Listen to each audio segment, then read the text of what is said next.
Salut à toi et bienvenue dans cette nouvelle vidéo. Je suis hyper content de te retrouver. Aujourd'hui, on va parler du sujet que fait un community manager dans une entreprise. Tu vois, si tu connais pas encore le métier de community manager, je vais te donner ici quelques bases en fait pour bien l'expliquer si tu rencontres tes prochains clients et pour pouvoir vraiment donner le maximum pour les aider à atteindre leurs objectifs. Mais juste avant, je t'invite à découvrir ma formation gratuite pour devenir community manager et en vivre pleinement en 4 étapes. Le lien est dans la description sous la vidéo. C'est parti. Alors, que fait un community manager? Tu vois, cette question, je la vois tous les jours sur mes réseaux sociaux. Il y a beaucoup de gens qui s'imaginent, qui mystifient ou qui imaginent des choses sur le métier de community manager. Et moi, en fait, je vais essayer ici de te dire, te raconter un peu ce qu'est le métier et pourquoi j'ai fait cette vidéo. Alors, ce qui se passe, c'est que quand je me suis lancé en freelance, il y a environ 3 ans, un peu plus de 3 ans, en fait, mes clients demandaient de baisser constamment mes tarifs, tu vois. J'avais pas une position hyper forte sur les tarifs et souvent on me demandait de justifier pourquoi je faisais payer 45 euros de l'heure, pourquoi je faisais ça. Et en fait, on remettait en cause et en question mes préconisations en permanence. C'était compliqué à vivre pour moi parce que j'étais freelance et j'avais l'impression en fait de retourner au salariat, tu vois, d'avoir des injonctions encore plus pressantes. Parce que en fait, quand j'ai commencé à devenir community manager freelance, je proposais des prestations simples de création de contenu et en modération. Et les clients ils disaient bon ok, alors ce que tu vas faire 3 posts sur LinkedIn, 3 posts sur Facebook, 3 stories.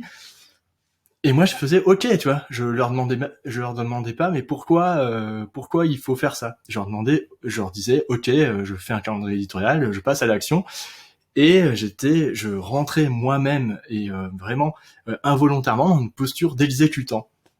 Et c'est pour ça que, en fait, j'ai commencé au bout d'un moment à me demander, mais comment faire pour que mes clients, déjà, me payent sans râler et sans demander des justifications sur mes tarifs, et comment faire pour moi vivre pleinement de mon activité correctement, parce que je vivais pas très bien de mon activité à cause de ça. Petit à petit, je me suis posé cette question. Et puis en entretien avec mes clients de l'époque, je remarquais souvent toujours la même attente d'un objectif un peu bizarre. C'était OK, vous êtes community manager, donc vous allez nous aider à vendre sur les réseaux sociaux. Nous, on veut vendre nos produits et nos services, donc vous allez vendre pour nous nos produits et nos services. Et c'était assez catégorique, tu vois. Et moi, je me disais, mais en fait, mon rôle, est-ce que mon rôle de community manager est vraiment de vendre, tu vois, sur les réseaux sociaux? Car vendre dans une entreprise, vendre, c'est le rôle, c'est le métier d'un commercial, tu vois. Un commercial, lui, il est formé pour aller chercher des nouveaux clients chaque jour. Il le fait par téléphone, par mail. Il va pas aller s'embêter à créer des vidéos sur Instagram pour vendre. Ça aurait aucun sens pour lui. Et pourquoi il perdrait du temps pour faire ça? De toute façon, il sait pas le faire. Donc ça ne sert à rien. Et en fait, moi, je me disais, OK, mais si mon rôle de community manager n'est pas de vendre, qu'est-ce que c'est exactement? Parce que les entreprises me demandent de vendre. Donc je comprends pas. Est-ce qu'elles ont des commerciaux ou elles n'arrivent pas à gérer leurs commerciaux? Et c'est vraiment une question qui m'a longtemps taraudé, tu vois. Et en fait, je me suis dit un peu plus tard, je me suis dit, OK, si mon rôle n'est pas de vendre, c'est quoi mon rôle de community manager? Et c'est ce que je me suis posé avec le temps et j'ai compris un jour ce qui était vraiment mon rôle de community manager. Je vais te montrer comment je l'ai compris, tu vois. C'est que, en fait, les réseaux sociaux, il faut se demander à quoi ils servent concrètement. Ce sont des outils, tu vois, mais à quoi ils servent? On sait que le mail et le téléphone, pour un commercial, ça sert à vendre. Le mail, le téléphone, c'est des prises de contact directes, tu vois. Le commercial, son objectif, c'est l'acquisition de clients en permanence pour l'entreprise. Donc l'ECM, lui, ce sont les réseaux sociaux. Les réseaux sociaux ne servent pas à vendre comme un coup de téléphone ou un mail, tu vois. Ils servent à générer des conversations. C'est dans le mot réseau social. Social parce que il y a des communautés qui échangent, qui discutent. Et donc le community manager, son rôle déjà premier, c'est de générer des conversations. Mais pourquoi générer des conversations? À quoi ça pourrait servir pour une entreprise concrètement? Eh ben, en fait, je vais te dire que je vais te le dire tout de suite. Générer des conversations, ça peut être intéressant pour une entreprise, car les personnes avec qui on va générer des conversations du côté de l'entreprise vont petit à petit s'intéresser à l'entreprise. Elles vont s'intéresser naturellement à cette entreprise et aller voir petit à petit ce qu'elle fait d'autre. Et c'est ça la puissance de générer des conversations. Et c'est pourquoi, tu vois, sur les réseaux sociaux, on peut pas générer des conversations comme ça de but en blanc. Tu vois, c'est pas possible. Il faut créer du contenu, il faut créer des stories, des posts. Mais si on crée des posts et des stories où juste on informe, on explique que par exemple il y a des horaires d'ouverture, il va rien se passer, tu vois.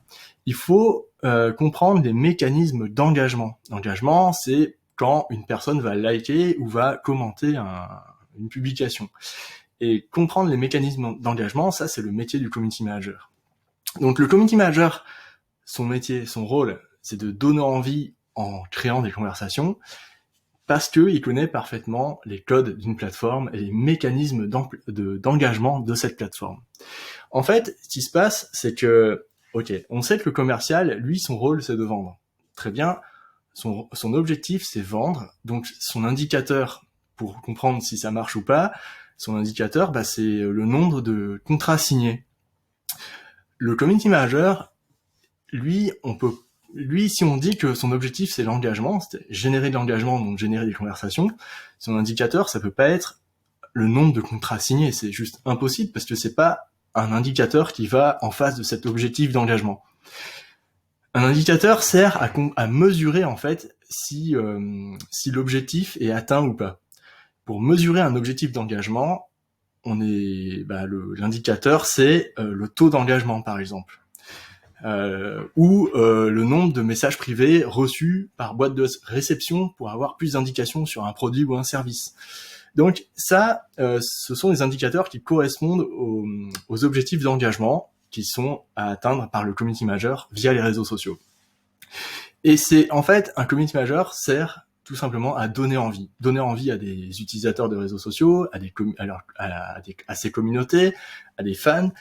Et son métier, c'est de donner envie. Alors, on peut pas donner envie comme ça d'un coup, en 1 minute ou en 1 mois, c'est pas possible. Il faut créer une relation de confiance. Il faut du temps. Il faut montrer qui on est, à ce qu'on croit, comment comment on s'adresse en fait aux utilisateurs des réseaux sociaux, à ces communautés.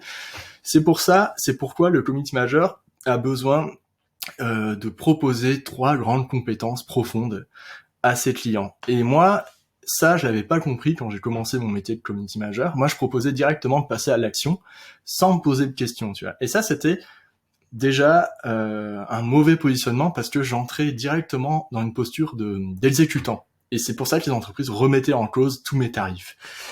Et quand j'ai compris ça, quand j'ai compris que mon rôle c'était pas de vendre mais de donner envie, je me suis dit ok, pour donner envie, comment on fait ? On peut pas juste donner envie comme ça en arrivant dans une entreprise. Déjà, il faudrait que l'entreprise, elle me dise, par exemple, qui sont ses cibles, tu vois, qui est sa communauté, quels sont les besoins et les attentes de leur cible en fait.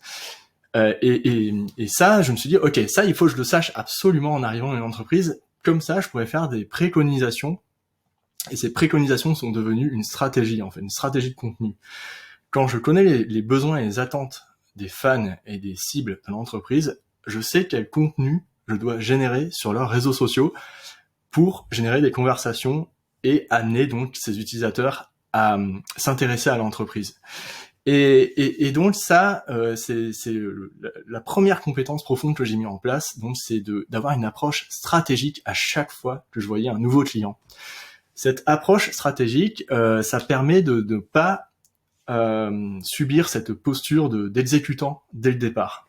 Ça permet d'apporter une valeur supplémentaire, tu vois, de passer plutôt en mode consultant. Mais attention, quand tu passes en mode consultant, il faut aussi prouver que tu es capable de mettre en place cette stratégie. Donc ça, c'est la première chose à faire. Vraiment quitter ce statut d'exécutant en proposant une stratégie de contenu, de communication, une stratégie digitale de contenu. Tu vois. La deuxième chose que j'ai mise en place, c'est que je me suis amélioré en création de contenu. En fait, la création de contenu, quand on le propose directement, tout seul, on sait pas trop à qui s'adresser, on sait pas trop quoi faire. Quand tu mets une stratégie en place, tu priorises certains canaux, tu priorises certains types de formats, et donc quand tu vas créer du contenu, ensuite il suffit de vraiment d'approfondir ces contenus-là pour essayer de proposer quelque chose qui correspond aux attentes de la cible. En fait, ce qui se passe, c'est que la création de contenu, je me suis formé énormément au copywriting. Donc le copywriting en français, c'est l'écriture persuasive. Ce sont des techniques qui permettent d'aider, de créer, d'aider à générer des actions de la part de quelqu'un, de la communauté, tu vois. Et en fait, moi, je me suis vraiment intéressé au copywriting pour la mise en forme de mes contenus sur les réseaux sociaux, mais aussi aux mécanismes d'engagement avec les communautés. Tu vois, on peut pas générer de l'engagement, comme je t'ai dit tout à l'heure, avec des publications informationnelles. Il faut être dans le conversationnel. Et pour être dans le conversationnel, on peut pas dire OK, on vend notre nouvel aspirateur 3000, il marche super bien, venez le voir au magasin, tu vois, c'est juste pas possible de dire un truc comme ça, les gens fuient en fait, ne répondent même pas, c'est pas du tout un contenu conversationnel. Pour générer de l'engagement et donc des conversations, il faut s'intéresser aux mécanismes d'engagement et de conversation. Il faut aimer pouvoir discuter avec les gens. Donc pour ça, il faut créer des prétextes pour le faire. Et ces prétextes, ce sont les formats, les contenus, les stories, les reels, tout ça, quoi. Donc ça, en fait, c'est vraiment quelque chose à comprendre assez rapidement. Donc pour créer des bons contenus, il faut connaître les mécanismes d'engagement, il faut avoir des bonnes compétences en copywriting, en écriture persuasive, et aussi il faut pouvoir mutualiser cette création de contenu avec des vidéastes, des photographes, parce que en tant que community manager, t'es pas forcément vidéaste ou photographe ou graphiste, tu vois. Et il faut pouvoir donc communiquer ces contenus-là à ces personnes qui font ces métiers-là. Et pour ça, il faut leur faire des petits briefs. Il faut expliquer c'est quoi la démarche, le concept des posts, pour que ces personnes-là puissent te créer les meilleurs contenus possibles et qui correspondront à tes futurs posts. Donc voilà, donc c'est important en tout cas d'arriver vers un client, lui proposer une approche stratégique pour ensuite créer du contenu vraiment adapté à la stratégie. Et enfin, la troisième compétence profonde du community manager, c'est d'analyser les statistiques pour pouvoir améliorer la création de contenu en permanence. Tu vois, si tu proposes une stratégie, tu crées du contenu sur 6 mois, on va dire, il faut être capable d'analyser les retombées, c'est-à-dire les indicateurs qui sont en face des bons objectifs. Est-ce que le taux d'engagement a augmenté ? Est-ce que le nombre de prises de contact par message privé a augmenté ? Ça, il faut être en mesure de le montrer. Et de montrer que certains contenus sont beaucoup plus puissants que d'autres pour atteindre ces objectifs-là. Et peut-être qu'il faut partir plus sur ces contenus que sur ces autres, tu vois. Et ça, c'est le rôle aussi du community manager de le faire.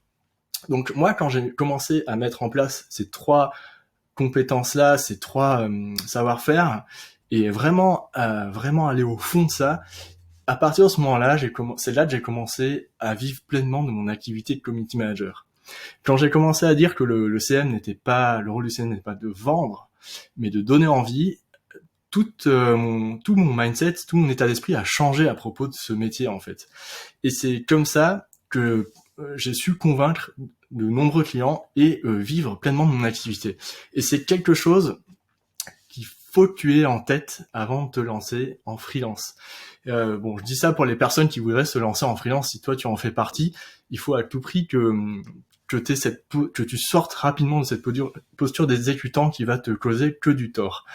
Enfin, je suis très content d'avoir pu parler de ce sujet parce que en fait, je le vois énormément partout sur les réseaux sociaux et il y a beaucoup de community managers freelance qui se lancent et qui ne comprennent pas forcément ça et qui sont un peu, on va dire, manipulés par les entreprises qui voudraient qu'ils vendent leurs produits rapidement.